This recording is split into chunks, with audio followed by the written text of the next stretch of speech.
अस्सलाम वालेकुम and a very warm welcome. आप देख रहे हैं आज पाकिस्तान। मैं हूं सिद्रा इकबाल। हसीन मौसम में जी कराची में आज सुबह सुबह बारिश की जल तरंग से आंख खुलती है, लेकिन फिर सबसे पहली दुआ यही होती है कि अल्लाह ताला इसको हमारे लिए अब्र रहमत ही रखे, क्योंकि गुज़श्ता बारिशों में हमने देखा कि शहर का निज़ाम दरम भरम। कल हमने बाकायदा इस पर कंप्लीट शो किया है, तो हम उस गुफ्तगू में नहीं जाएंगे। आप कहेंगे सुबह सुबह सिद्रा नेगेटिव बातें शुरू कर देती हैं, but I was thinking about my thought for the day. जिस तरह कल मैंने आपसे कहा कि ये वो चीज़ होती है जिसके बारे में बहुत सोचती हूँ। And yesterday I was counselling a few young people, और मेरा काम क्योंकि usually I work with the corporates, तो एक बहुत ही इंपॉर्टेंट पोजीशन पे मैनेजर्स हैं, उनसे मेरी बातचीत होती है। And it's is a very regular theme कि मैं जब इनसे बात कर रही हूँ तो अक्सर ये बात आती है कि we are feeling very overwhelmed, कि हमारे ऊपर जो जिम्मेदारियाँ हैं, शुरू में तो ये काम हमें मज़ा देता था, we were very excited about it, we still feel very passionate about it, लेकिन जो काम का लोड है, जो बोझ है, जो लोगों की तवक्कुआत हैं, वो हमें ड्रेन कर रही हैं। आई थिंक कि there is no easy way out. कभी कभी इंसानी जहन जब थक जाता है, बॉडीली आप गिव अप कर रहे हैं, आपको अपनी लाइफ में इनरिचिंग एंटरटेनमेंट भी चाहिए, इसके अलावा कुछ रिश्ते, कुछ कनेक्शंस ऐसे चाहिए जो आपको रिजुविनेट करें, और आपका पर्पसफुल होना बहुत ज़रूरी है। मुझे लगता है मैं जब एडवाइस स्टूडेंट्स को करती हूँ, यंगस्टर्स को करती हूँ इस हवाले से, बल्कि इसमें एज नो बार, अगर आप घर में भी बैठे ये बात कर रहे हैं तो आपको 3 सवाल अपने आप से रेगुलरली पूछने हैं। सबसे पहला सवाल है कि मैं आज ज़िंदगी में how will I grow from things. Growth बहुत ज़रूरी है, क्योंकि इंसानी जहन जब तक कुछ नई चीज़ें सीखता नहीं है, जब उसमें एवोल्यूशन नहीं आता, जब साल भर में आपने कुछ ऐसी नई बात नहीं सीखी जिसके बाद आपके अंदर एक तब्दीली आई हो, then you are going to feel very stuck, very stagnant and you are going to be overwhelmed. आप ज़रा माजी में पलट के देखिए, जिस तरह आप दुनिया को जिस अंदाज में 15 साल की उम्र में देखते थे, आज अगर आपकी उम्र 25 साल है, आप उस तरह उसको नहीं देखते होंगे। This is a natural progression. So the first question you need to ask yourself is how will I grow from the situations that I am faced with. फिर दूसरी सबसे बड़ी चीज़ जो कि खुश लोगों की निशानी होती है, वो ये how will I give to this situation. हम में से हर शख्स एक यूनिक गिफ्ट के साथ पैदा हुआ है। हमारी अपनी लाइक्स हैं, डिसलाइक्स हैं, हमारे अपने टैलेंट्स हैं, उसका आप दुनिया में इजहार कैसे करेंगे? क्या वो जो ख़जाना है वो आप अपने साथ ही लेके दफन हो जाएंगे, या फिर उससे लोगों की मदद करेंगे? If you are a compassionate person, if you are a creative person, even if you are a punctual person, आपकी एडमिनिस्ट्रेशन अच्छी है, आपका माशरे में, दुनिया में, अपनी कम्युनिटी में एक रोल है, are you going to take up that role or not? And the third most important question, what am I going to celebrate? क्योंकि हर ज़िंदगी में, ज़िंदगी परफेक्ट ना भी हो, कुछ ना कुछ ऐसा ज़रूर है जिसको आप सेलिब्रेट कर सकते हैं, जिसको आप कहें कि मुझे अल्लाह ताला का मैं बहुत शुक्रिया अदा करती हूँ कि मेरी ज़िंदगी में ये है, और वो कोई भी चीज़ हो सकती है। हम बड़े नाशुक्रे लोग हैं और हम भी चीज़ों को भूल जाते हैं। याद कीजिए जब आप कॉलेज या स्कूल में थे और आप पब्लिक ट्रांसपोर्ट का इस्तेमाल करते थे, या आपकी वैन आती थी, या आपकी बस आती थी, उस वक्त सबसे बड़ी ख्वाहिशें होती थी कि काश मेरी अपनी गाड़ी हो। But as you grow up and you going to your job, और आपने वो खूबसूरत गाड़ी निकाल ली है जिसके लिए आपने पैसे जमा किए थे, 1 महीने, 2 महीने, 4 महीने के बाद आप ये कंप्लेन करना शुरू हो जाते हैं कि कराची शहर में या जिस भी शहर में आप हैं, ट्रैफिक कितनी ख़राब है, सिवाय इसको सोचने के कि these are some of the things that you once prayed for. So बहुत इंपॉर्टेंट है पर्सपेक्टिव का शिफ्ट होना। लोग आपको आधी बात बताते हैं, लोग कहते हैं खुशहाल ज़िंदगी के लिए शुक्रगुजार होना या ग्रेटफुल होना ज़रूरी है। ग्रेटफुलनेस के साथ साथ, ग्रैटिट्यूड के साथ साथ जो चीज़ बहुत अहम है वो है आपका पर्सपेक्टिव, यानी आपका नज़रिया। अगर सिर्फ एक छोटी सी तब्दीली आप अपने अंदर ले आएँ, अगर आप जिन चीज़ों से ओवरवेल्म फील कर रहे हैं, जो काम करना इस वक्त आपको ऐसा लग रहा है कि आपके लिए भारी है, उसको अगर आप ये तब्दील कर लें कि I have to do it के बजाय I get to do it. Look around you, कितने लोग हैं जो आपकी ज़िंदगी जीना चाहेंगे? यानी फॉर एग्जांपल मैं अपनी बात करूं, अगर मैं कभी थक जाऊं और कंप्लेन करूं कि भाई मुझे सुबह सुबह उठना पड़ता है, सुबह सुबह शो पे आना पड़ता है, मैं थक गई हूं, रोज़ की यही रूटीन है। There are so many people who have this dream and I meet them so regularly. मैं कॉलेजेस में जाती हूँ, स्कूल्स में जाती हूँ, मुझे बड़ी खुशी होती है कि इस दफ़ा अगर आप गर्ल्स या विमेंस कॉलेज में जाएं तो अक्सर लड़कियाँ कहती हैं कि हम बड़े होकर जर्नलिस्ट बनना चाहते हैं, हम टीवी एंकर पर्सन्स बनना चाहते हैं। तो ये शोबे की बड़ी डिमांड है जी। So there are so many people जिनका ख्वाब मैं जी रही हूँ, and if you just keep that perspective in mind, life is going to be beautiful. So you don't have to do things, you get to do things. और ये आपकी बहुत बड़ी प्रिविलेज है, ये अल्लाह ताला की आप पे ख़ास इनायत है।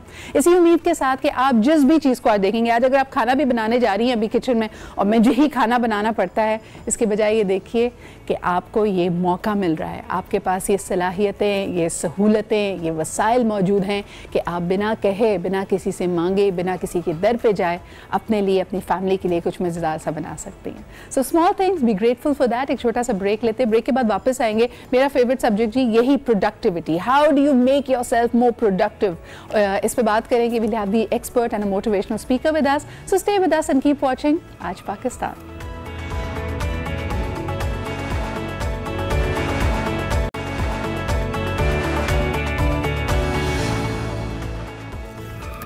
Welcome back. आप देख रहे हैं जी आज पाकिस्तान। और जिस तरह की कल भी मैं बात कर रही थी, कल हमने गुस्से पे बात की थी, यानी गुस्सा भी अनफॉर्चुनेटली जिस तरह अल्कोहल है, आप सिगरेट है, बाकी चीज़ें जिसकी आपको आदत हो जाती है, ये भी उन्हीं चीज़ों में शुमार इसका किया जाता है। It can actually get you very addicted.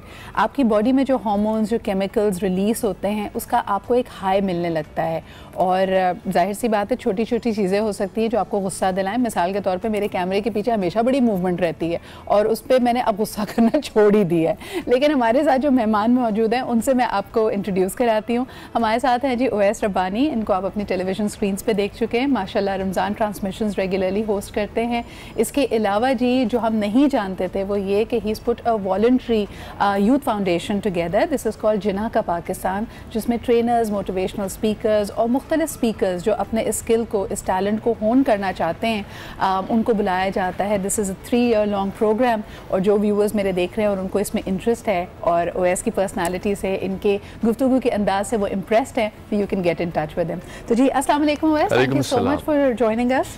सुबह सुबह इतनी तैयारी, वाह भाई, यानी जैकेट भी, टाई भी, कोट भी, अब किसी बिजनेस मीटिंग के लिए जा रहे हैं लग रहा है। नहीं, दरअसल बड़े इफ्तिखार की बात है एक ज़बरदस्त से चैनल के ऊपर एक ज़बरदस्त होस्ट के साथ बैठना, हम कलाम होना, तो you have to go prepared and I believe in planning. You have made my day, so I like people who give compliments, तो बहुत बहुत शुक्रिया उसका। और आधा गुस्सा आप वहीं ख़त्म कर देते, पीछे अब कुछ भी हो रहा हो, अब मुझे उसकी फ़िक्र नहीं है। मुझे ये बताइए कि आपको गुस्सा आता है? गुस्सा हम सबको आता है और गुस्सा सिर्फ हमें ही नहीं बल्कि एक मेरे ख्याल से बहुत ही फितरी अमल है। इस इलेक्ट्रिक वायर को भी गुस्सा आएगा अगर आप इसमें प्लग डालने के बजाय पानी डाल देंगे। It's some kind of reaction. हमें गुस्से को अपनी पावर बनाना है और that's what we are looking about. Productivity पे हम बात कर रहे थे। पर ओवैस, लाइफ में अप्स एंड डाउन्स तो आते हैं। एक बहुत बड़ी मिथ जो मैं चाह रही थी कि आपके साथ हम इस पर गुफ्तगू करें, जिन लोगों को हम समझते हैं कि उनको गुस्सा कभी नहीं आता, how are they able to do it? क्या वो अपने गुस्से को मैनेज कर लेते हैं, प्रोसेस कर लेते हैं, दबा लेते हैं, पैसिव अग्रेसिव हो जाते हैं? अक्सर आप ये देखें ना कि लोगों में तलखी फिर भी होती है, यानी वो चाहे चीखें चिल्लाएं ना, चीज़ें ना तोड़ें, लेकिन अंदर से एक कड़वाहट आती चली जाती है। तो क्या आप समझते हैं कि ये गुस्से को मैनेज करने का सही अंदाज हुआ? बिल्कुल, अंदर की कड़वाहट को बाहर की मिठास में तब्दील करने का ही एक फ़न है। जैसे एक इंजन होता है जिसको आप पेट्रोल देते हैं और वो उसको प्रोडक्टिविटी में कन्वर्ट करके एनर्जी बना देता है। You have to be like this. परवरदिगार ने हमें अशरफुल मखलूक़ात बनाया है बाय बर्थ। देखिए, पैदाइश हमारे इंतखाब में नहीं है, हमारे हक में नहीं है, इख्तियार में नहीं है। हमारी जो बर्थ है, हम नहीं फैसला कर सकते किसके घर पैदा होना है, किस वक्त पैदा होना है, किस कैफियत में पैदा होना है। और हम ये भी तय नहीं कर सकते कि हमारा इंतकाल यानी हमारी मौत, इससे हमारी हम आंगी किस अंदाज में होगी, किस वक्त होगी। मगर इस बर्थ और डेथ के दरमियान जो सी है, ये चॉइस है। तो इस इख्तियार और इंतखाब का हमें फ़न सीखना है, कैसे अपने आप को कन्वर्ट करना है, अपनी पावर को यूटिलाइज़ करना है। ख़ास तौर से मैं अक्सर ये कहता हूँ कि हर चीज़ एक प्रोडक्ट ही तो है, हम भी किसी के प्रोडक्ट हैं। और सिद्रा, अगर आप कोई सेलफोन इस्तेमाल करती हैं तो आप ये देखेंगे कि उसका ब्रांड कौन सा है, उसका खालिक कौन सा है, उसका खालिक कितनी वैल्यू रखता है। जैसे जैसे खालिक की इंपॉर्टेंस आपकी नज़र में बढ़ेगी, उस प्रोडक्ट की इंपॉर्टेंस आपकी नज़र में बढ़ेगी। हमारा खालिक बड़ा ज़बरदस्त है और हम उसका बड़ा बेहतरीन प्रोडक्ट है। हम चाहें तो अशरफुल मखलूक़ात बन जाए यानी बेस्ट ऑफ ऑल, हम चाहें तो अशररुल मखलूक़ात बन जाए यानी वर्स्ट ऑफ ऑल। लेकिन एक बड़ी इंटरेस्टिंग बात आपके कहने से मेरे जहन में आई, जैसे हम कहते हैं ना कि हमारी ज़िंदगी यानी हमारी पैदाइश, हम किस घराने में, किस हालात में पैदा हुए, ये हमारे इख्तियार में नहीं है। लेकिन इसी बात को अगर जोड़ें वही खालिक वाली थॉट से, तो हमारे खालिक ने जो हमें तख्लीक कर रहा है, जो हमें ये ज़िंदगी, उससे जुड़ी हुई तमाम नेमतें इनायत कर रहा है, हमारे लिए कुछ बेहतरीन ही सोचा होगा। तो अगर हम जहाँ पे भी पैदा हुए हैं, जिन सर्कमस्टांसेस में भी हम रहते हैं, उसको एक मौजज़ा मानकर चलें और ये समझें कि हम बेहतरी की तरफ जा रहे हैं। And every day we can make our life better. So I think काफ़ी चीज़ें हल हो जाएंगी। बहुत सारी चीज़ें, ये तो एतमाद का गेम है। जिस तरह आप अपने वालिदैन वालिदैन पे एतमाद करते हैं जब आप पैदा होते हैं, जब आपको गोद से उछालते हैं या वो कुछ खिलाते हैं, आप नहीं डाउट करते कि क्या ये मुझे गलत खिला देगा या पकड़ ले भी लेंगे या नहीं। तो ऐसे ही खुदा है जो वालिदैन से कहीं ज़्यादा प्यार करता है और उसका इख्तियार और उसका इल्म सबसे ज़्यादा है। लेकिन अब बड़ी मज़ेदार बात यह है कि अक्सर मेरे पास फीडबैक आती हो, इसके मैं शुरू इसी तरह बड़े फ़लसफ़ियाना तरीके से करूं और आपको अच्छी अच्छी बातें बताऊं। लोग कहते हैं जी सेट पे बैठकर जब आपके लिए ज़िंदगी बड़ी अच्छी है, एसी चल रहा है, आप अच्छे से तैयार हुए हैं, ये बातें करना आसान होती हैं, लेकिन जब एक्चुअली आपको गुस्सा आता है, जब आप झुंझुलाहट में हैं, जब आपके इख्तियार से चीज़ें बाहर हैं, यानी मिसाल के तौर पे मुझे आप पे गुस्सा आया तो आप मेरे कंट्रोल में नहीं हैं, मैं गुस्सा कर सकती हूँ, चीज़ चिल्ला सकती हूँ, लेकिन आपके एक्शंस को इन्फ्लुएंस नहीं कर सकती। तो एक तरह से ये कंट्रोल की गेम हो जाती है। उस वक्त अपना कंट्रोल अपने हाथ में कैसे रखा जाए? बहुत ज़बरदस्त, बहुत कमाल गुफ्तगू है। रिएक्शन और रिस्पांस के फ़र्क को समझना पड़ेगा। हाँ। देखिए, हर दूसरी शय जिसके पास इल्म नहीं है वो एटलीस्ट इतना जानती है कि उसको रिएक्शन देना है। जैसे मैंने आपके साथ अर्ज़ किया कि किसी दीवार पे अगर मैं बॉल फेंकूंगा तो रिएक्शन ये आएगा कि वापस पलट कर आएगी, मगर रिस्पांस इंसान दे सकता है और रिस्पांस होता है कैलकुलेटिव एक्सप्रेशन। इन अगर आप थप्पड़ मारे तो उसके इख्तियार में कि गुस्सा करे या मुस्कुरा के कहे दोबारा मत मारना, या किसी और अंदाज से आपको समझा दे कि भाई यहाँ मारा है तो यहाँ मार लो, या फिर आपको पलट के मार दे। रिस्पांस एक लीडरशिप क्वालिटी है जो हमें बिल्डअप करने की कोशिश करनी पड़ेगी, ज़रूरत भी है। और ख़ूबसूरत बात यह है कि हम में से बहुत से लोग रिस्पांस अगर देना सीख जाएं तो बहुत सारी चीज़ें बदल जाएं। एक यूँ समझ लीजिए कि गाड़ियाँ सामने से गुजर रही हैं और मैं भी आज सुबह जब आ रहा था तो एक भाई साहब मुझे क्रॉस करके गए, मुझे बड़ा गुस्सा आया, दिल किया कि जिस तरह हमेशा एक्सप्रेशन देता हूँ ऐसे ही यूँ करके दूँ, मगर मैंने मुस्कुराहट दी उसके बदले में और मैंने कहा कि सलाम है आपको, तो वो भी मुस्कुरा दिए, कहने लगे मेरी गलती है, very sorry. This is called response. अगर मैं इसके बजाय गुस्सा करता तो तब्दीली नहीं आती, बदला होता। यानी कि तब्दीली और बदले में सिर्फ तय का ही फ़र्क है, मगर वो तय तुम्हारा हो सकता है, इसमें तुम्हारा रिएक्शन या रिस्पांस इंक्लूड हो सकता है। ब्यूटीफुल थॉट वैस। लेकिन मुझे ये बताइए कि कई लोग, यानी देखें, इंसान है, ख़ता का पुतला है, हम में से हर शख्स कोशिश यही करता है कि हम रिस्पॉन्ड करें, लेकिन कुछ लोग इस बात में बड़ा कॉन्फिडेंस और बड़ा मेरे ख्याल में प्राइड फील करते हैं कि वो कहते हैं कि जी मैं तो बड़ा खरा इंसान हूँ, जो मेरे अंदर है वही बाहर है। तो जो तलखी वो महसूस कर रहे होते हैं उसको फ़ौरन ही दूसरे पे ऑफलोड करना वो अपना बहुत बड़ा एक सुपीरियर क्वालिटी समझते हैं कि जी मुझे गुस्सा आया, मैंने तो निकाल दिया, दिल में भड़ास नहीं रखी।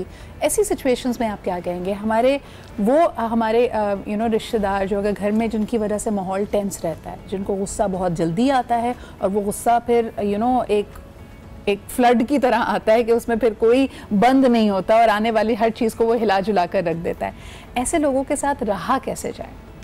ऐसे लोगों के साथ रहना और ज़्यादा आसान है। Really? हाँ बिल्कुल, मैं आपको बड़े मजे की बात बताऊं। बड़े लोग इस वक्त कहेंगे ये कैसे आसान है, आके करके दिखाएं। ऐसे टीवी के साथ अब व्यूअरशिप आसान होती है जिसका रिमोट आपके हाथ में हो, या ऐसे के साथ जिसका रिमोट ही पता नहीं कहाँ और आप उसको कंट्रोल ना कर सके। वो तो रिमोट आपको अपने हाथ में दे रहा है। See, you can make me anger and you can make me happy, but how do you take responsibility for another person? यानी अब आपके जहन में क्या चल रहा है, मुझे क्या पता आज आप किस बात पे गुस्से में बैठे हैं, उसको मैं कैसे मैनेज कर सकती हूँ? बिल्कुल ऐसी जैसे आप अपने आप को मैनेज कर रही हैं, उसको अपना हिस्सा समझें। एक बड़ी चीज़ ये है कि हम ओनरशिप नहीं लेते किसी भी चीज़ की। बहुत बड़ी मुश्किल है हमारे साथ। सामने वाला बंदा तो सामने वाला बंदा है, नहीं, हम अपने दिमाग से उसके दिमाग पे हुकूमत कर सकते हैं, हम अपने दिल से उसके दिल पे राज कर सकते हैं। ये एक फ़न है, मैं नहीं कह रहा कि सबको आता है, मगर जिसको आता है इसी का नाम मैनेजमेंट है और इसी को हम कहते हैं एक हुस्न। मगर हमें कोशिश करनी है, जैसे हम ग़िज़ा लेते हैं, दवा लेते हैं, ऐसे ही हमें इसके लिए तरबियत लेनी चाहिए। अच्छा, ये तो बात हो गई उन लोगों की जो ऐसे गुस्से वाले लोगों के साथ रहते हैं। अब ज़रा थोड़ी बात कर लेते हैं उन लोगों की जिनको खुद गुस्सा आता है। जैसे इन्होंने बड़ी अच्छी बात की, मुझे वैस की बात अच्छी लगी कि जो शख्स गुस्सा कर रहा है वो बेसिकली अपना रिमोट कंट्रोल लोगों के हाथ में, सर्कमस्टांसेस के हाथ में, या फिर ब्लेम गेम में डाल रहा है कि जी मुझे गुस्सा इसलिए आ रहा है क्योंकि सड़क का निज़ाम सही नहीं है, मुझे गुस्सा इसलिए आ रहा है कि मेरे मार्क्स अच्छे नहीं आए, मुझे गुस्सा इसलिए आ रहा है कि मेरी बीवी ने फ़लानी हरकत कर दी। आई मीन, आप कब तक एक्सटर्नल चीज़ों को कंट्रोल करने की कोशिश में गुस्सा करते रहेंगे? सो ऐसे लोग जिनको गुस्सा बहुत आता है, वैसे इफ़ आई आस्क यू कि उनको कोई 3 ऐसी टिप्स दें जिसकी वजह से वो अपने इस रवैये पे, इस कमज़ोरी पे एक तरह से काबू पा सकें, तो आप क्या कहेंगे? मैं उनसे गुजारिश करूंगा कि 3 काम लाजमी करें। सबसे पहले कोशिश करें, ये आपको बहुत फ़ायदा देगा कि बावजू रहा करें। एक मेंटल एक्सप्रेशन है जो बड़ा फेथफुल रहेगा। अगर आप पानी के साथ दोस्ती कर लें, पानी इज़ वेरी पीसफुल एलिमेंट। तो बावजू रहें, कोशिश करें। सेकेंडली आप कोशिश करें औज़ु बिल्लाहि मिनश शैतानिर रजीम पढ़ा करें, 20 मरतबा का विर्द है, वजीफ़ा है, ये बड़ा हेल्प करेगा आपको। और तीसरा मैं आपसे गुजारिश करूँगा, बड़ा इम्पैक्ट पड़ता है वो ग़िज़ा जो आप खाते हैं आपके एंगर को मज़ीद एंग्री करने में, या वो लिबास जो आप पहनते हैं उसकी कलर चॉइस के ऊपर। सिद्रा, यू मस्ट एग्री, ये जो कलर्स हैं, ये जो ड्रेसिंग है, ये जो ग़िज़ा है, ये हमारे गुस्से को कहीं ज़्यादा बढ़ा सकती है या घटा। ये 3 चीज़ें बड़ी वैल्यूएबल है। अच्छा, ये वो चीज़ें हैं जो हमारे कंट्रोल में हैं, लेकिन अगर मैं आपसे पूछूं, बिकॉज OS हमारा प्रोग्राम इस वक्त इंटरनेशनली भी देखा जा रहा होगा और हम कभी कभार, यानी मैं बहुत मोहतात होती हूँ, हम सब अल्हम्दुलिल्लाह मुसलमान हैं, लेकिन जो हमारी गैर मुस्लिम बहन भाई या और लोग इस प्रोग्राम को देख रहे हैं, वो इसी चीज़ को अपनी ज़िंदगी में कैसे अप्लाई कर सकते हैं? यानी किसी भी तरह की प्रेयर को अपनी ज़िंदगी का हिस्सा बनाएं, वज़ू के मुताबिक कहा जाए कि हाइजीनिक सर्कमस्टांसेस रखें, अपने इर्द गिर्द का माहौल साफ़ सुथरा रखें, क्या कहेंगे आप? ज़ाहिर है, अगर आप वज़ू को रिप्लेस करें तो आप ऐसी प्लेसेस को विज़िट करें जो बड़ा पीसफुल एनवायरनमेंट है। इंसान के विजन का, उसके थॉट पे बड़ा फ़र्क पड़ता है। अगर आप पीसफुल चीज़ें देखेंगे तो आप पीसफुल रहेंगे। सिद्रा, हमारे बच्चों में इस वक्त एंगर इसलिए भी ज़्यादा है कि हम जो चीज़ें दिखा रहे हैं टेलीविज़न के ऊपर या सराउंडिंग के ऊपर, वो बड़ी हार्मफुल हैं। उससे तशद्दुद बढ़ रहा है, इश्तियाल बढ़ रहा है, जज्बात बहुत उजागर हो रहे हैं जो पॉजिटिव नहीं है। हो सकता था कि हम इन जज्बात को कहीं पॉजिटिवली इंप्लीमेंट करते, मगर वही बात कि विजन का बड़ा ताल्लुक है थॉट के ऊपर। तो अगर आप मेरे ख्याल से सवाल चले जाएं, नारायण का गान चले जाएं या सिद्रा इकबाल के शो में आ जाएं तो बड़ी पॉजिटिव थॉट्स आएंगी आपको। अरे नॉट ओनली दैट, मुझे लगता है कि आपने एक अच्छी तरफ इशारा किया है कि नेचर अपने आप में कुदरती हुस्न अगर हम देखते हैं तो वो अपने आप में आपको बड़ा काम डाउन कर लेती है। तो ठीक है, हम जैसे लोग बेचारे जो बड़े बड़े शहरों में रहते हैं जहाँ हमें ट्रैफिक की आवाज़ आती है, धुआं नज़र आता है, गाड़ियाँ नज़र आती हैं, लेकिन खुला आसमान या समंदर या हरियाली नज़र नहीं आती, तो हम क्या करें? हम पार्क में जाएं, हम समंदर के किनारे चले जाएं, क्या करें? या मेडिटेशन करें, घर में फवारा लगा लें छोटा सा, क्या करें हम?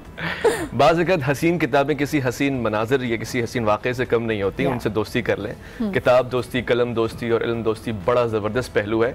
वो किताबें आपको एक नई दुनिया में ले जाएंगी जो शायद वर्चुअली हो, मगर वो करैक्टर्स, वो फ़लसफ़ा, वो अंदाज़, वो गुफ्तगू, वो वाक़यात आपके दिमाग को बदलने में आपकी मदद कर सकते हैं। और यानी ये ज़रूरी नहीं कि आप सिर्फ ख्याली किरदारों की तरफ जाएं, आप लोगों की एक्चुअली सवाने हयात पढ़ सकते हैं। मुझे ऐसा लगता है कि अगर आप ऐसी स्टोरीज़ पढ़ेंगे जिसके अंदर आप देखेंगे कि ह्यूमन जो एक तरह से कहना चाहिए आपका जो मिजाज है, आपका जो अल्लाह ताला ने आपके अंदर सलाहियत रखी कि आप वर्स्ट सर्कमस्टांसेस से निकल कर अपने आप को बिल्कुल बाहर सकते हैं।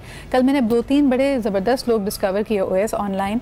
There is a gentleman by the name of Nick, और उनका सेकंड नेम मुझे ज़रा मुश्किल लगता है प्रोनाउंस करने में, but I am following him now on Instagram and I was surprised. This man is born without legs, differently able guy, and he doesn't have an arm, और एक हाथ पे उसकी सिर्फ एक उंगली है। And imagine the kind of goals he would set out for himself. He is one of the most foremost motivational speakers around the world. और वो कहता है कि मैं ना अपने अंदर, मैं किताब में लिखता था कि I am going to be the first Calvin Klein model without legs and without an arm. And he made it happen, and you should see him work out. यानी आप और मैं तो कोई excuse ही नहीं बना सकते. That person makes sure that he had a six pack and he works out and he's a bodybuilder. तो यानी इंसान अगर चाहे तो कुछ भी नामुमकिन नहीं है, सिर्फ ये ज़रूरत है कि आप ब्लेम करने के बजाय चीज़ों को सही धारे में ले जाएं। अच्छा, हमारे यहाँ ये गुस्से का और ब्लेम का रुझान आप क्या समझते हैं, इतना बढ़ता क्यों जा रहा है? सिद्रा, गुस्सा एक ऐसी चीज़ है जो आता तो अकेले है, मगर उसके साथ साथ जब वो जाता है तो आपकी अखलाकी वैल्यूज़, आपकी शख्सियत, आपका जो ज़ाविया दूसरों के जहन में वो बदल के चला जाता है, वो साथ ही ले जाता है।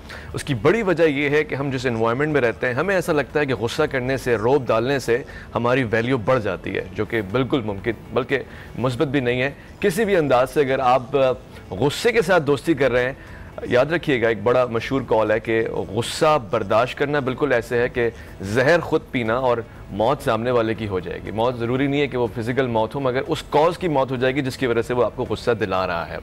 और मुझे ऐसा भी लगता है कि जब हम गुस्से में होते हैं कि देखिए गुस्सा आने वाली चीज़ पे तो आ नहीं सकता, कोई माजी की चीज़ होती है, तो एक तरह से आप लूप में फंस जाते हैं। आप आगे बढ़ने के बजाय या हाल में रहने के बजाय आप किसी माजी की चीज़ को सोच के कुड़ते रहते हैं और मेरे ख्याल में ये आपके अपने साथ जाती है। एग्जैक्टली। आपने रमज़ान का तारुफ कराया, मैं 2017 की रमज़ान में ट्रांसमिशन में ये कह चुका हूँ, बड़ा मज़ेदार जुमला है कि गुस्सा एक ऐसी चीज़ है जो रोज़े की हालत में पीना जायज़ है। यानी बहुत सारी चीज़ें आप रोज़े में नहीं पी सकते, मगर गुस्सा पिएंगे तो सवाब मिलेगा। तो इसका पीने का भी अलग लुत्फ़ है। और वल्काज़िमीन अल गैज़ कुरान मुखातब करता है वो लोग जो अपने गुस्से को कंट्रोल में रखते हैं, बड़े पावरफुल लोग होते हैं। ये कोई नेगेटिव चीज़ नहीं है। प्लीज़ इस रुझान को हमें बदलना पड़ेगा कि गुस्सा कोई नेगेटिव एलिमेंट है। ये एक एलिमेंट है जैसे पेट्रोल या फायर या कोई भी चीज़, इसको हम पॉजिटिवली इस्तेमाल करना सीख जाए। तो बाप का गुस्सा करना बच्चे के ऊपर उसको मेंटोरशिप देता है, उस्ताद का गुस्सा करना उसको मेंटोरशिप देता है। लेकिन हर चीज़ जिस तरह हम कहते हैं ना एतदाल में अच्छी लगती है। बिल्कुल ऐसा ही है। यानी गुस्सा एक फिनोमेना है जिससे हम भाग नहीं सकेंगे। In fact it's a creative force. जितने लोग जो दुनिया में तब्दीली लेके आए हैं, जिन्होंने कुछ नया इजाद किया, जो इनोवेशन लेके आए हैं, उनको किसी ना किसी चीज़ पे खफगी थी। कुछ उनको लगता था कि ये सिस्टम सही नहीं है, सिस्टम को बदलना चाहिए, ये सिस्टम इंसाफ पे मबनी नहीं है, आओ इसको बदलें। तो whenever you want to bring about change it is going to be there. लेकिन एक और एलिमेंट यहाँ गुफ्तगू में शामिल करना चाहूँगी कि हम अपने ही इमोशन से इतने ना आशना हैं, इतने ना वाकिफ़ हैं ओएस, कि हम अक्सर जिस चीज़ को गुस्सा समझते हैं वो अक्सर कुछ और होता है। And I said you know, मैंने अभी एक सेइंग पढ़ी थी, उन्होंने कहा कि when I sat with my anger long enough it showed me it's real name and it's real name was grief. कभी कभार जो आपकी उदासी होती है, जो तकलीफ़ होती है ना, खुदा जैसे मिसाल के तौर पे आपका कोई प्यारा किसी एक्सीडेंट में मर जाए और आपको इस बात की बड़ी तकलीफ़ है और आप गुस्सा करें, आप पुलिस के पास जाएं, आप मीडिया के पास जाएं, असल में आपको तकलीफ़ होती है, आपका दुख इतना बड़ा होता है कि यू हैव लॉस्ट समबडी। तो उसकी एक्सेप्टेंस जब आ जाती है, गुस्सा अपने आप चला जाएगा। क्या कहते हैं? चला जाएगा बिल्कुल। और आप उस पे काम करने की वर्किंग भी कर लेंगे तो ज़्यादा जल्दी चला जाएगा। बिल्कुल। बहुत सारी चीज़ें हैं। मैं फिर से आप में मैसेज देना चाहता हूँ कि नौजवानों में जो गुस्सा बढ़ रहा है उसकी वजह ये है कि अगर गुस्सा नहीं होगा तो क्या होगा, रिप्लेसमेंट बड़ा ज़रूरी है। हम जो उनको दिखा रहे हैं उसमें थोड़ी सी चेंजेस करनी पड़ेंगी।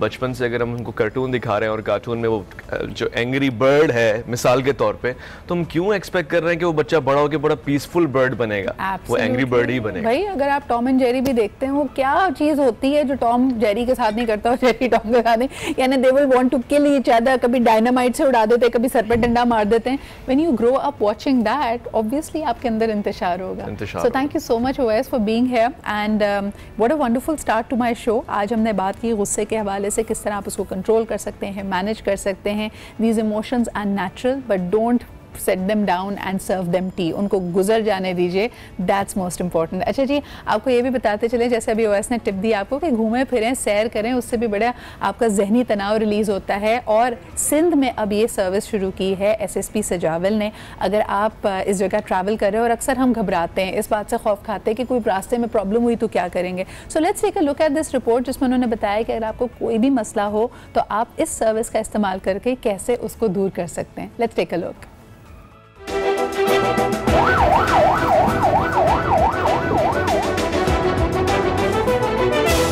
डिस्ट्रिक्ट पुलिस सजावल की तरफ से एक इमरजेंसी पुलिस सर्विस जो है उसका आगाज़ किया गया है। इसमें आम आवाम के हवाले से काफ़ी सहूलियात दी गई हैं। जो लोग होते हैं, जो कम्यूटर्स होते हैं इन डिस्ट्रेस, उनको हम हेल्प कर रहे हैं। मसलन किसी गाड़ी का टायर पंचर हो जाता है, या गाड़ी का ब्रेक डाउन हो जाता है, या फ्यूल ख़त्म हो जाता है, उस हवाले से हमने लिंक किया है उस कम्यूटर को विद 15 कि वो 15 पे कॉल करेंगे। फिर पुलिस इमरजेंसी सर्विस जिसमें तमाम सहूलियात मौजूद हैं, जिसमें फ्यूल है, टेक्निकल ब्रेकडाउन को ठीक करने के लिए एक मिस्त्री भी है, और बाकी जो चीज़ें, सारा इक्विपमेंट इंक्लूडिंग फ्यूल, वो चीज़ें हमने उसमें रखी हुई हैं। और फर्स्ट एड किट भी रखी हुई है, ताकि इन 8 आवर्स जो अगर इमरजेंसी सिचुएशन हो जाती है तो पुलिस रेस्पॉन्ड जिस तरह यूजुअली करती है, it should be better equipped, तो वो वहाँ पे ऑन सीन पहुँच जाए और इमीडिएटली फ़र्स्ट एड जो है वो प्रोवाइड की जाए।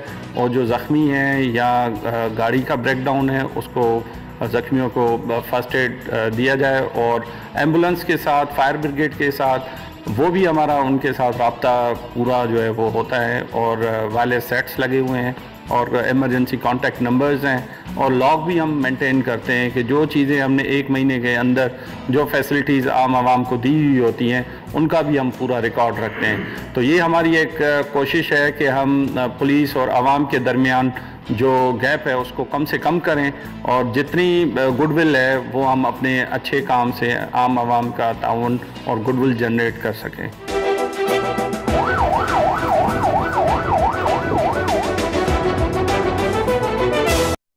जी जनाब, वेलकम बैक। और ब्रेक की तरफ हमें बढ़ना है, लेकिन ओएस को खुदाफिज कहने से पहले ऐसा कैसे हो सकता है वो किसी नशिस्त का हिस्सा हो और शेर ना पढ़ें। तो मेरी भरपूर ख्वाहिश होगी और रिक्वेस्ट होगी कि एक शेर हमें सुनाए जाते जाते। आपकी मुश्किल ना बढ़ाऊंगा, चला जाऊंगा, अश्क आंखों में छुपाऊंगा, चला जाऊंगा, और गलियों से तो नहीं लेना मुझको कुछ भी, एक तुझे देखने आऊंगा, चला जाऊंगा, ख्वाब लेने कोई आए कि ना आए, मैं तो आवाज़ लगाऊंगा, चला जाऊंगा, और ये जंग छेड़ी है मैंने तुम्हारे लिए, तुम्हें तख्त बिठाऊंगा, चला जाऊंगा। बहुत शुक्रिया।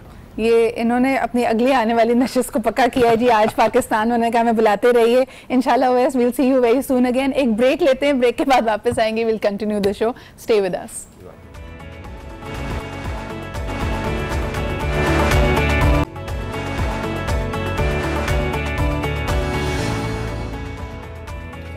Welcome back. हम बात कर रहे हैं कि जी गुस्सा कैसे आप कंट्रोल कर सकते हैं। अच्छा, गुस्से में कहीं भी बातें अगर कड़वी कसीदी हों वापस नहीं ली जा सकती, लेकिन हाँ अगर गुस्से में आपने कुछ तोड़फोड़ की है और कपड़े गंदे कर लिए हैं, उस पर दाग लग गए, उन दाग को हटाया जा सकता है। आज हमने सोचा कि ज़रा लाइट हार्टेड गुफ्तगू भी की जाए। हमारे साथ मौजूद हैं एरियल के रिप्रेजेंटेटिव्स, और क्योंकि जी बारिश का भी मौसम है, कीचड़ का भी ज़माना है, और वैसे भी हम बड़े लापरवाह ठहरे हैं, तो कहीं ना कहीं दाग तो लगा लेते हैं। आज कुछ डेमो देने वाली हैं। अस्सलाम वालेकुम। क्या हाल चाल है आपके? अल्लाह का शुक्र, बिल्कुल ठीक। क्या बनाने लगी हैं? ये तो कुछ कपड़ों पे दाग लगे हैं। जी हाँ बिल्कुल, ये कपड़ों पे ड्राई स्टेन लगी हुई है और इसको हम वॉश करेंगे।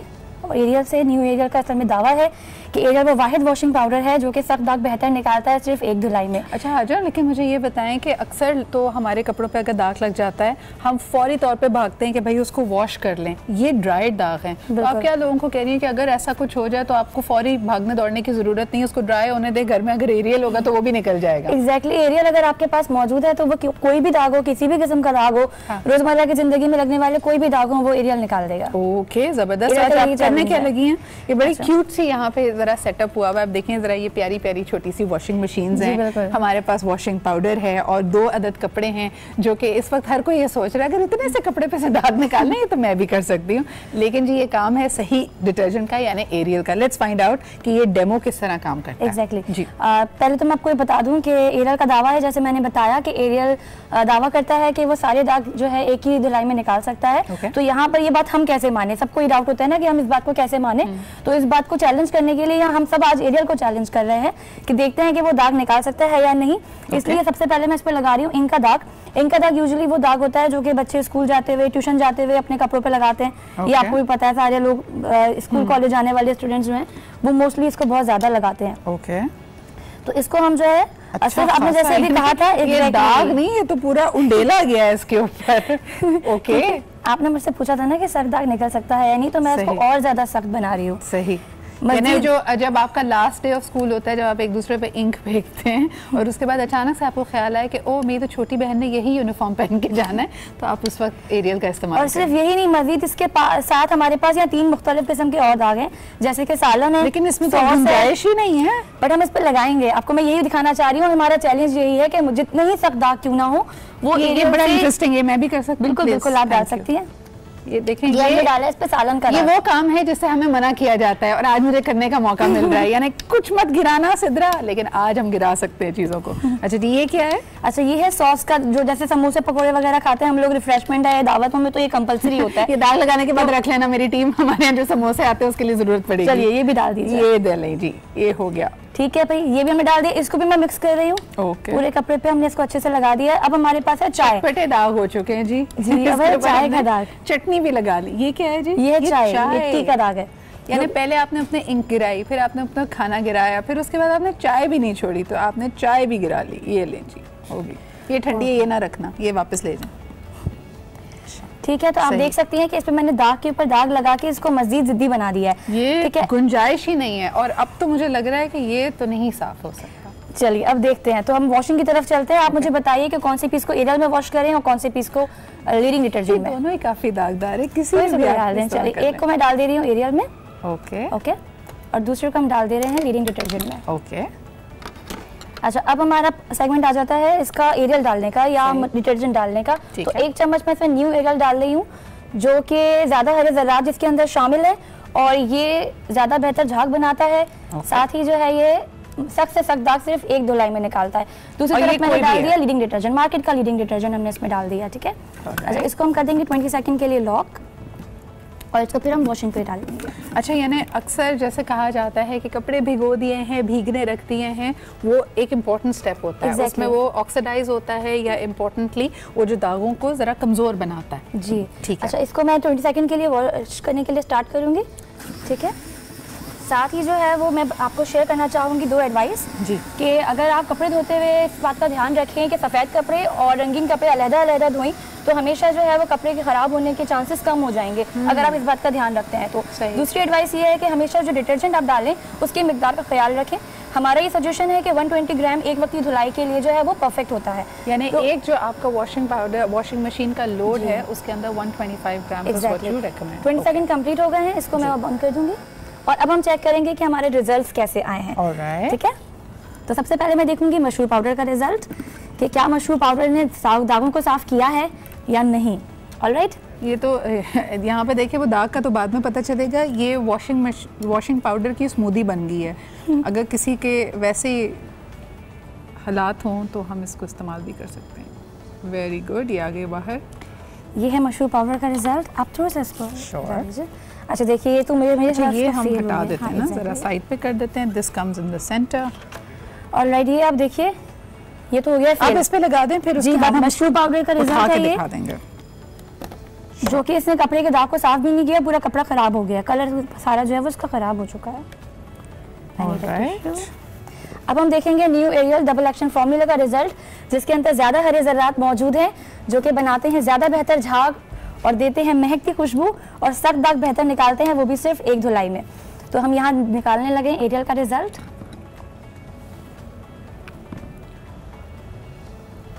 वाओ, ऑलराइट, तो ये मैंने एरियल का रिजल्ट है। अब देखते हैं क्या लगता है, एरियल ने साफ कर दिया होगा भाई ऑटोमेटिकली। अभी तक जितना पीला नजर आ रहा है वो काफी निखरा निखरा और साफ लग रहा है as compared to the other washing powder. Okay, ये देखिए, वाओ, सही जबरदस्त। और ये तो ड्राई वाला भी निकाल चुका है। जी हाँ, बिल्कुल मुकम्मल तौर पे इसने दाग को निकाल दिया है। ताकि मैं फिर सबको उठा के दिखाऊं। एग्जैक्टली, मेजर डिफरेंस है। और ये तो बिल्कुल वैसे वाकई आंखों देखी बात है कि ये शुरू में जब आए थे तो ये ऐसा ही था ये कपड़ा, और इसके ऊपर जब आपने बाकी चीजें लगू दी तो ये तकरीबन ऐसा था। और ये 1 वॉश के बाद this is only in 20 seconds. कौन जीता है? कौन, आप मुझे बताइए कौन जीता एक धुलाई मुकाबला? डेफिनेटली दिस, एरियल जीता। इसीलिए एरियल जो है ये दावा करता है कि एरियल वो वाहिद वॉशिंग पाउडर है जो कि सख्त दाग ज्यादा बेहतर निकालता है सिर्फ एक धुलाई में। तो एरियल ने साबित कर दिया है और मैं तो एरियल यूज करूंगी और मैं आप सबको जो है वो एडवाइस करूंगी कि अपनी डिटर्जेंट के लिए, अपनी इसके लिए कपड़े धोने के लिए, लॉन्ड्री के लिए हमेशा जो है वो एरियल का ही इंतखाब करें। Right time for you to be here, क्योंकि हम देख रहे हैं कि बारिशों का भी सीजन है, स्कूल दोबारा रीस्टार्ट हो चुके हैं और हम चाहते ना चाहते हुए भी दाग लग जाते हैं। लाइक सड़कों पे इतना कीचड़ है, गंद जमा है। अगर आप बाइक पे जा रहे हैं या बच्चे हैं, भाई बचपन में तो आप खेलते हैं, कूदते हैं, घूमते फिरते हैं, तो अगर दाग लग जाएं और अम्मी की डांट का डर हो तो उनको ये दिखाएं, ये वाली क्लिप हमारी निकाल के उनको दिखाएं कि एरियल एक ही धुलाई में कितना ये साफ सुथरा कर देता है, जिसको दिस हैपेंड इन 20 सेकंड्स। तो जनाब थैंक यू सो मच। साथ ही जैसे अभी आपने कहा कि बच्चों के कपड़ों पे दाग लग जाता है तो यूजुअली सबको लगता है कि जो है ना वो बच्चों के कपड़ों के लिए ही अच्छा होगा, बट ऐसा बिल्कुल भी नहीं है। यहाँ पे साफ हमने दिखा दिया कि कपड़े सफेद हो या रंगीन हो, एरियल दोनों के लिए बेहतरीन है। अच्छा हाँ, that is a very important thing as well. कई लोगों को लगता है कि जो स्ट्रेंथ है किसी भी वॉशिंग पाउडर की वो सफेद कपड़े के लिए, क्योंकि उसमें कलर्स को खराब नहीं करना। This was a yellow piece of cloth और इसका रंग एक्चुअली निखर गया है इससे। So thank you very much Hajra for this demonstration and I hope कि आप भी इससे फायदा उठाएंगे, क्योंकि एरियल ने जीता है एक धुलाई का चैलेंज। एक धुलाई में किसी भी तरह का जिद्दी दाग हो उसको निकाल के दिखाया। अब लेते हैं जी एक छोटा सा break. We'll be right back. Stay with us and keep watching Aaj Pakistan.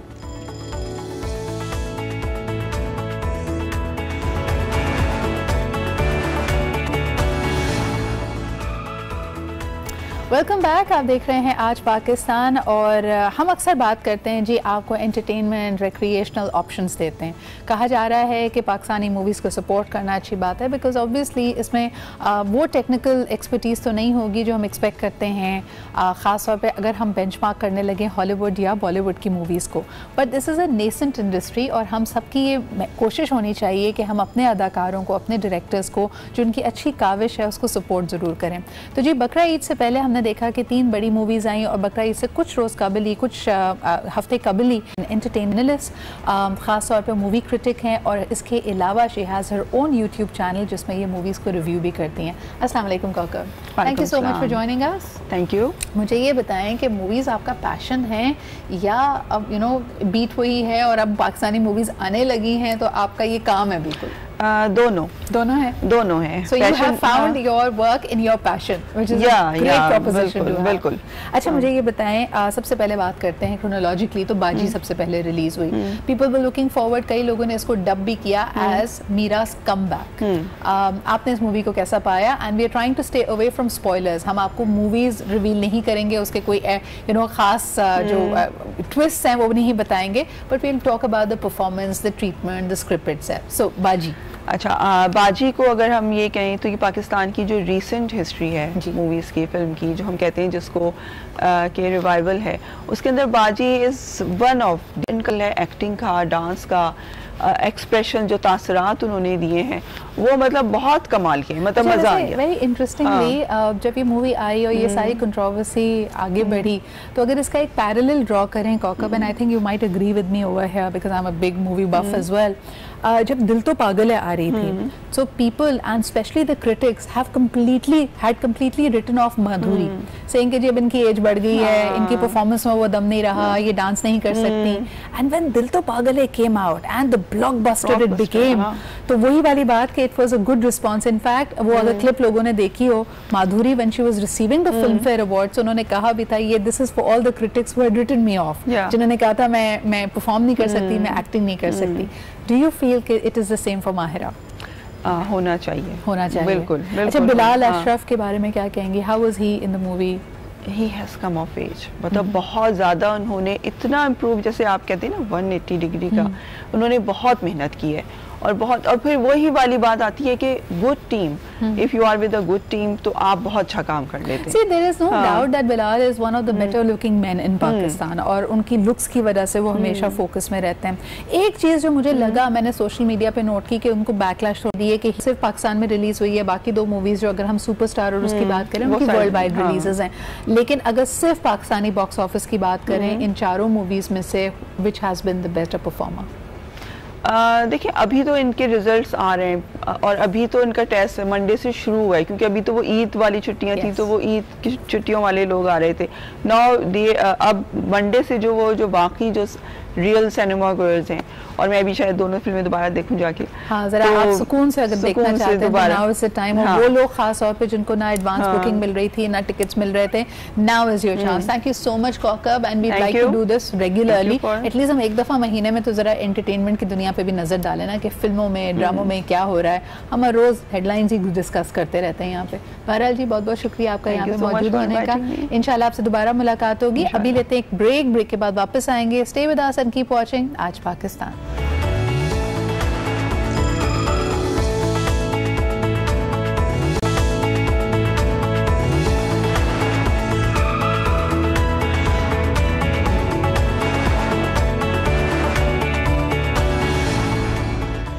हज़रत हुसैन का कौल है कि जुल्म के ख़िलाफ़ जितनी देर में आवाज़ उठाओगे, कुर्बानी उतनी ही बड़ी देनी पड़ेगी। और इस वक्त दुनिया देख सकती है, आलमी ताकतें ये देख सकती हैं कि 70 साल से जारी ये जद्दोजहद इस वक्त एक बहुत ही तशवीशनाक मोड़ पे है, जहां हम देखते हैं कि भारत का गाज़िबाना रवैया, यकतरफा जो इक़दामात वो कर रहा है, वहाँ पे यकीनन वादी कश्मीर में इस वक्त एक जेनोसाइड अलर्ट है।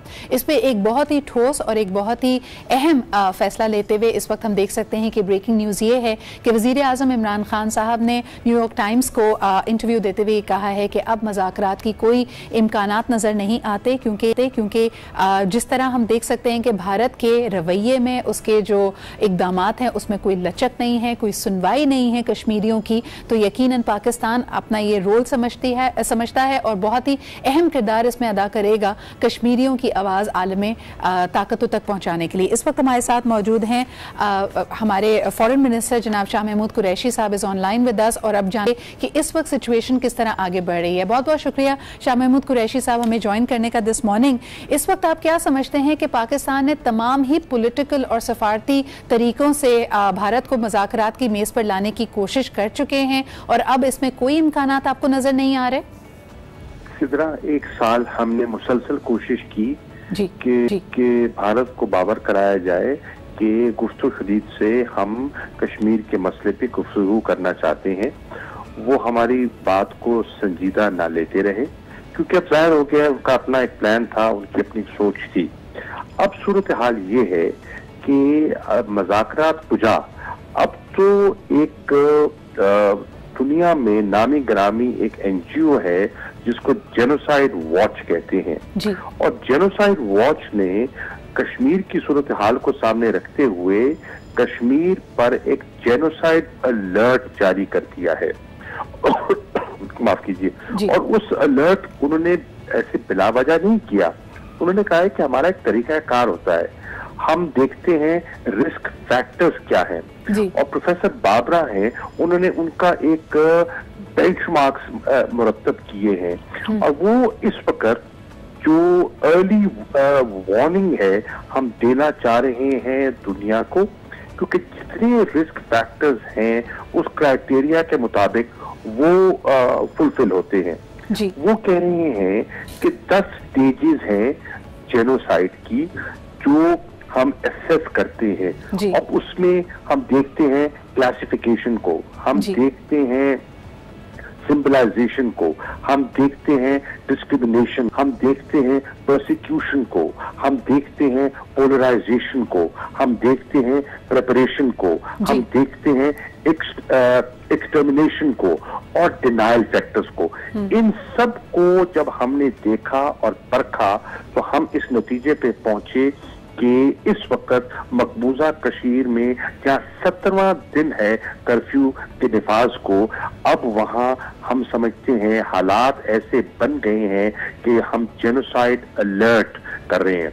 अब मेरी कल 4 वज़राए खारजा से बात हुई है जिसमें यूरोपियन भी थे और भी थे, और आज भी मेरी ह्यूमन राइट्स कमिश्नर से मैं बात करना चाह रहा हूँ, अक़वाम मुत्तहिदा की ह्यूमन राइट्स कमिश्नर से, और मैं उनको ये कहना चाह रहा हूँ कि ये आपकी रिपोर्ट शाया हो चुकी है।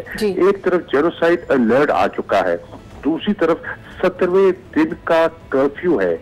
जुमे के रोज उनकी लीडरशिप ने रेजिस्टेंस जो है वहाँ जो मूवमेंट है उन्होंने कहा है कि कर्फ्यू को डिफाई करो। ये तो एक कत्लेआम आपको साफ दिखाई दे रहा है, साबित नजर आएगा। शाह साहब, जिस तरह के आप खुद कह रहे हैं कि बड़ा अहम है इस वक्त ये नोट करना कि लोगों के पास, कश्मीरियों के पास अद्वियात नहीं है, खुराक नहीं है, उनका यानी ये एक कैद खाना है जहाँ पे उनके पास बैरूनी दुनिया से कोई रसाई नहीं है, इंटरनेट की सहूलत नहीं है, आप टेलीफोन्स नहीं कर सकते। जिस तरह की खबरें अब सामने आ रही हैं, उनका अपना प्रेस और मीडिया जब कवरेज के लिए कश्मीर गया तो दिल्ली प्रेस क्लब से उनको कहा गया कि वो इसकी फुटेज नहीं शेयर कर सकते दुनिया के साथ। इसके अलावा जो कश्मीरी अगर पहुंच भी जाते हैं दिल्ली तो दिल्ली में उनको पनाह नहीं मिल रही है। तो ये तैयारी तो पूरी है। But I want to ask you, you are a diplomat par excellence, मुझे ये बताइए कि जब गुजरात में दंगे हुए थे और मोदी साहब उस वक्त चीफ मिनिस्टर गुजरात थे, तो पूरी दुनिया, यही अमेरिका था जो मोदी साहब को वीजा नहीं देते थे, and he was declared a terrorist, जो उनकी वॉच के अंडर गुजरात में हुआ, जिस तरह वहां पे कत्लेआम मुसलमानों का किया गया। How was he able to turn the ship around कि लोग उनको एक मायनाज लीडर भी मानने लगी, उनको हर जगह वेलकम भी किया गया, उनके लिए बड़े बड़े इशाइये भी दिए गए, उनको बड़े प्रोटोकॉल के साथ लोग बुलाने लगे। ये तो उनकी हिस्ट्री रही है।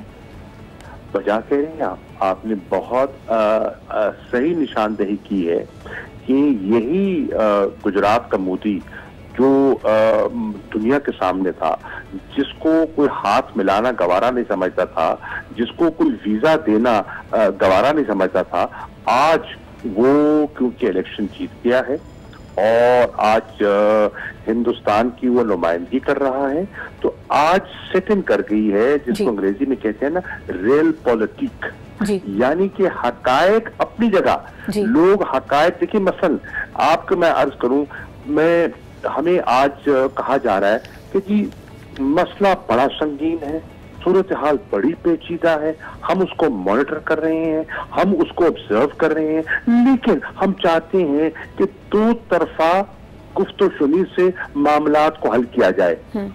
दुनिया आंख चुरा रही है, हकायक से आंख चुरा रही है, और मैं यही बावर कराना चाह रहा हूं। और कल मेरी जितनी वज़ीर ख़ारजा से बात हुई, मेरा मौजूए गुफ्तगू ये था कि देखिए मसले की संगीनी, स्टेटस का इशू, करारदादें जो है काउंसिल वो अपनी जगह, उनकी खिलाफ वर्जियां जो हुई हैं वो अपनी जगह, लेकिन इस वक्त तो एक इंसानी मसला सामने आ गया है। और शाह साहब इसमें ये भी कतई कलामी की माफी चाहूंगी, इसमें मजीद एडिशन इस बात का है कि जब कांग्रेस कह रही थी कि ठीक है उनकी क़यादत इतनी स्ट्रांग नहीं थी, कमजोर थी कदरे, और वो मोदी के सामने हार गए, लेकिन उन्होंने कहा था कि 2018 का इलेक्शन इंडिया का इलेक्शन है, अगर इंडिया को एक सेक्युलर डेमोक्रेटिक मुल्क के तौर पर सर्वाइव करना है। आज जो सूरत हाल हमारे सामने, जरा अपने नाजरीन को बताते चलें कि पार्ले बिस्किट्स जी जो कि एक बहुत बड़ा एम्प्लॉयर है इंडिया, हम देखते हैं कि नागपुर की फैक्ट्री में अपने इकोनॉमिक स्लो डाउन को रिपोर्ट करते हुए ये कह रहा है कि 10,000 मुलाजमीन को बरतरफ करना पड़ेगा। मोदी सरकार ने गुज़िश्ता अपने पूरे टेन्योर में 1 करोड़ जॉब्स खत्म की हैं। तरजीहात का ये आलम है कि इस वक्त इंडिया की 6 स्टेट्स में फ्लडिंग हुई है, सैलाब आया हुआ है सख्त नौयत का, लेकिन उनकी तरजीह इस वक्त सिर्फ ये है कि किस तरह गाजिबाना तरीके से कश्मीर की वादी को कंट्रोल किया जा सके। मेरा आपसे सवाल होगा शाह साहब कि अमेरिका ने बार बार एक सालिसी की अपनी एक रोल अदा करने की पेशकश की है। डोनाल्ड ट्रंप साहब को आप कितना इन्फ्लुएंशियल मानते हैं? वो किस हद तक कायल कर पाएंगे मोदी सरकार को कि वो अपने रवैये पे नजरसानी करे?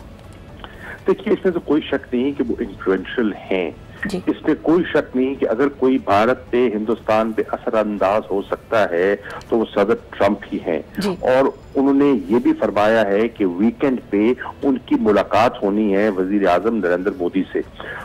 हम तवक्को करते हैं और हमारी ख्वाहिश होगी कि इन हालात की नजाकत को भांपते हुए और जिस तशवीश का वो इजहार कर चुके हैं और अपनी सालिसी की पेशकश दोबारा कर चुके हैं, भारत के मुस्तरद करने के बावजूद वो कर चुके हैं, तो क्या आपका ख्याल है कि उनको उनका जो स्टेट डिपार्टमेंट है या और अफसरान है वो नहीं बता रहे कि हमारी पॉलिसी माजी में ये नहीं रही है, हम थर्ड पार्टी फैसिलिटेशन से इज्तनाब करते रहे हैं और हम हिंदुस्तान इसको पसंद नहीं करता, उसके बावजूद अगर वो इसरार कर रहे हैं तो कुछ तो इतलात उनको हैं, कुछ तो उनको खबर है जिसकी वजह से ये तशवीश का इजहार कर रहे हैं। तो मैं तवक्को करता हूं, पाकिस्तान तवक्को करता है, वज़ीर आज़म इमरान खान ने यही उनसे गुजारिश की थी कि वो अपना किरदार अदा करें। ये बिल्कुल देखिए एक तो है, मैं अर्ज कर रहा था, हमारा कश्मीर पे नुक्ता नजर वो अपनी जगह कायम है, वो नहीं बदलेगा, लेकिन मैं इस वक्त कश्मीर के नुक्ता नजर से बढ़ के मुझे तो इस वक्त जो डर है वो कत्लेआम का है। देखिए जुमे के रोज अगर लोग बाहर आ जाते हैं और अगर यही जो वहां कुमक भेजी गई है और वहां एक नया ब्लड बात होता है तो क्या दुनिया खामोश रहेगी? ये जो जेनोसाइड अलर्ट आ गया है, दुनिया इस पर तवज्जो क्यों नहीं दे रही? देखिए आप ही के तवज्जो से दोबारा लोगों को बताना चाहेंगे कि आरएसएस की वर्कर्स की मूवमेंट भी शुरू हो चुकी है। जिस तरह यहाँ कहा जा रहा है कि जेनोसाइड अलर्ट सिर्फ इसलिए नहीं है कि वहाँ पे अब ये हेविली मिलिटराइज्ड एरिया है, बल्कि जो आरएसएस के और दूसरे नुमाइंदगान हैं जो फुली ट्रेंड हैं बाय द वे वायलेंस में, वो तशद्दुद करने में उनको ट्रेन किया गया है, उनकी भी मूवमेंट की इतलात आ रही हैं। देखिए सुधरा, भारत कह रहा है कि हमने स्कूल्स खोल दिए हैं, ठीक, और हम कह रहे हैं टीचर वहां पहुंच जाए, बच्चे क्यों नहीं जा रहे? सोचने की बात है, वालिदैन तो बच्चों को महरूम नहीं करना चाहेंगे, लेकिन वालिदैन अपने बच्चों को स्कूल क्यों नहीं भेज रहे? इसलिए नहीं भेज रहे कि उन्हें उनकी जिंदगी का खतरा है। वो देख रहे हैं टीनेजर्स को, बच्चों को, बच्चियों को जबरदस्ती उठाया जा रहा है, देख रहे हैं कि उनको टॉर्चर किया जा रहा है, देख रहे हैं जवान बच्चियों को रेप किया जा रहा है, इसलिए वो खौफ पे मुब्तला है। वो उनकी तालीम का हर्ज नहीं चाहते, लेकिन वो खौफ में इस वक्त इतने घिरे हुए हैं कि वो रिस्क नहीं लेना चाहते।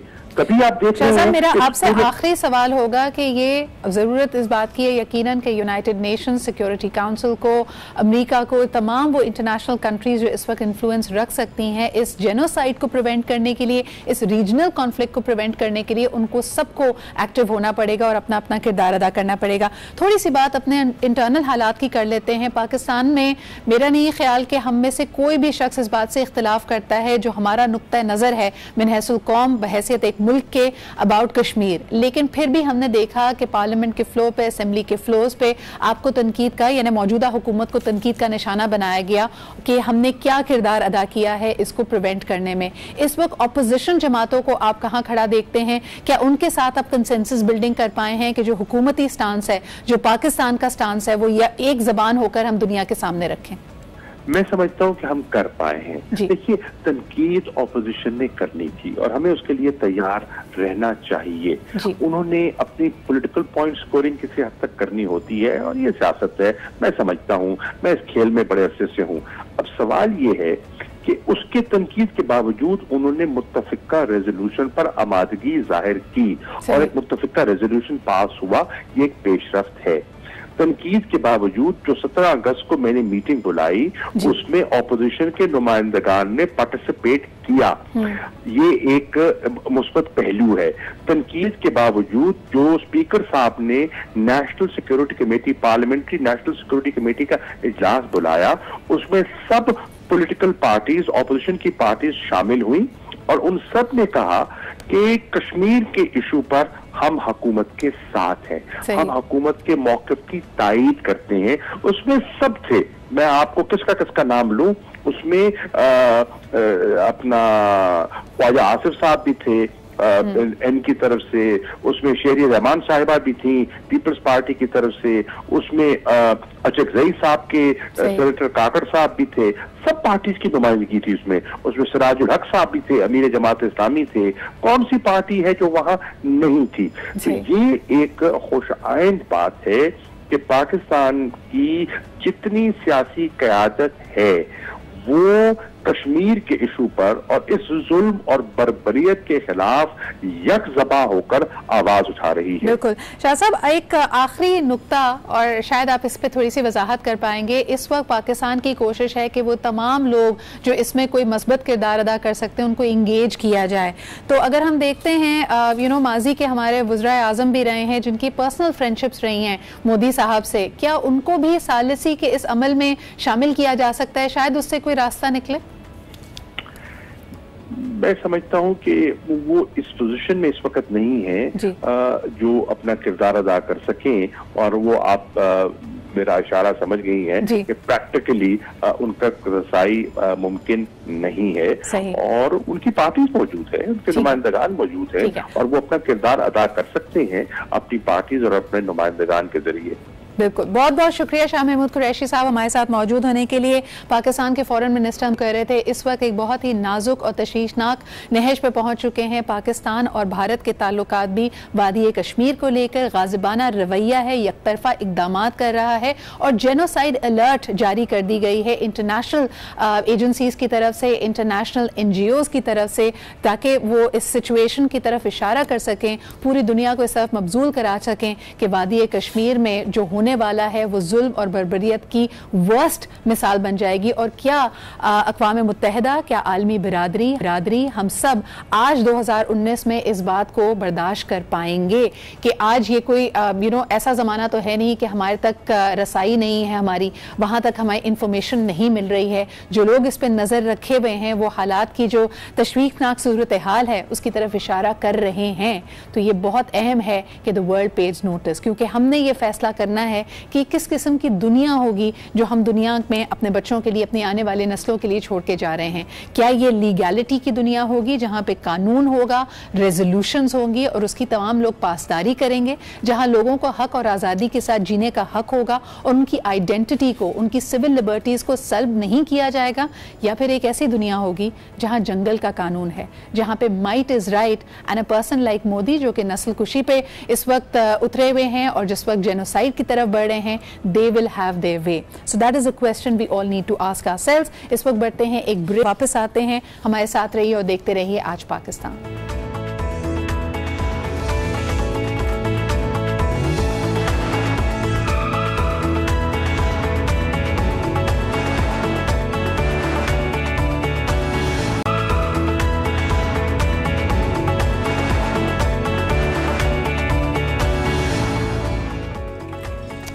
आज के शो में आपने बहुत सारे फ्लेवर्स देखे, बहुत सारे अहम मौज़ूआत पे हमने बात की। गुस्सा, पर्सनालिटी डेवलपमेंट से लेकर हमारे जो ख़ित्ते की सूरत हाल है इस वक्त, जो कशीदगी कश्मीर की वजह से भारत और पाकिस्तान के दरमियान है, और फिर इसके अलावा थोड़ा हमने एंटरटेनमेंट की दुनिया का भी बीट लिया कि मूवीज़ कैसे चल रही हैं, बॉक्स ऑफिस पर उसकी क्या सूरत हाल है।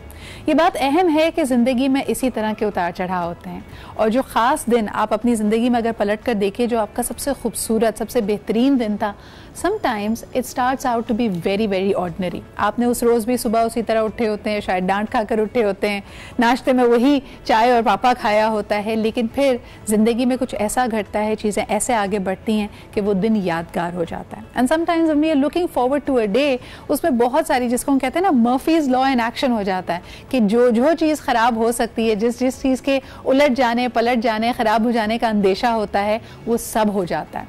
I think it is really important to take life in a stride. हमारी तरजीहात अहम है हमारे लिए, और ख़ास तौर पे जब हम सुबह की शुरुआत करते हैं, दिन की शुरुआत अपनी करते हैं, तो हम अक्सर लोग स्मार्टफोन अपना उठाते हैं, अपना सोशल मीडिया ब्राउज़ करने लगते हैं, and that is where we lose it. अगर आप अपनी ज़िंदगी का रिमोट कंट्रोल अपने हाथ में रखना चाहते हैं, अगर इसकी स्टीयरिंग व्हील आपके पास होनी चाहिए, तो बहुत ज़रूरी है कि दिन की बिल्कुल शुरुआत में ही अपनी एटलीस्ट 2 प्रायोरिटीज़ सेट कर लें। And it could be anything.